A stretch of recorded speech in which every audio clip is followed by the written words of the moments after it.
Mummy solo ఎలా prepare చేయాలో చెప్పు. ముందుగానే కడాయిలో ఆయిల్, చికెన్, పసుపు, ఉప్పు వేసి ఫ్రై చేస్తున్నావు కదమ్మా. ఆ తర్వాత పచ్చిమిరపకాయలు, తెల్లగడ్డ, అల్లము, మిరియాలు, కొత్తిమీర వేసి పేస్ట్ చేసి చికెన్ వేసి ఫ్రై చేస్తున్నాం. ఈ ఫ్రై బాగా ఉడికాక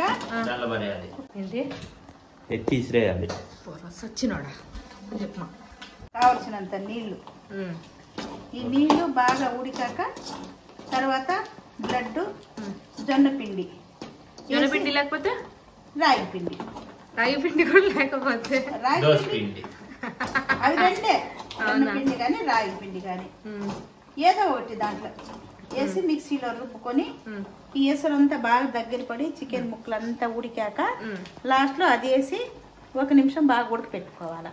సరే. అదేంటమ్మా అప్పుడే కడాయి సైజ్ పెరిగిపోయింది, అందులో సరిపోదనా? చెప్పాలి. నెక్స్ట్ అదేంటిమా?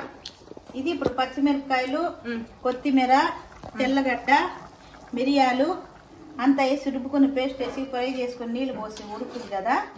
ఈ ఎసురు దగ్గరికి వచ్చాక ఇప్పుడు ఈ బ్లడ్, రాగి పిండి పేస్ట్ చేసి దీంట్లో వెయ్యాల.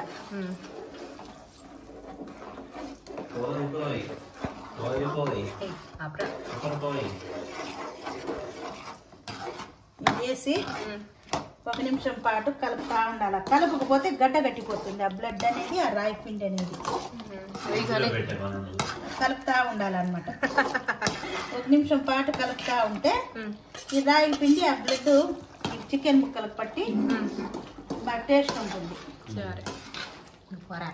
దీంట్లో నీళ్ళు పోయి చిన్నగా వాటర్ తీసుకోవడం నుంచి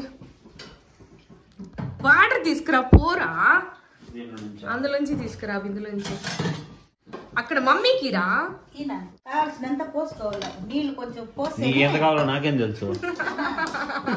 అది కదా, ఇది ఉడకాలంటే కొన్ని నీళ్ళు పోయాలి. ఇంకెంత వాటర్ పోస్తామమ్మా?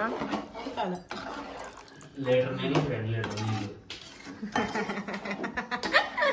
బాగా దగ్గర పడితే గట్టిగా అవుతుంది. గట్టిగా అయిపోతే ఇంకా కూర అయిపోయిందా? అయిపోయింది, సోలో తయారైంది.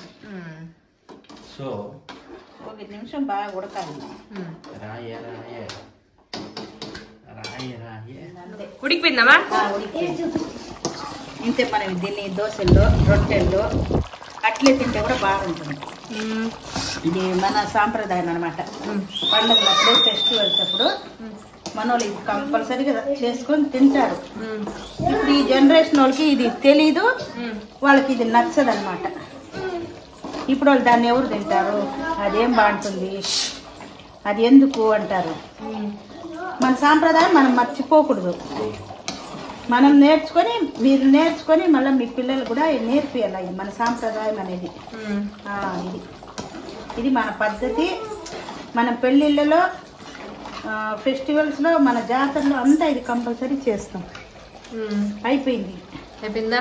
ఇంకా ఆపేసి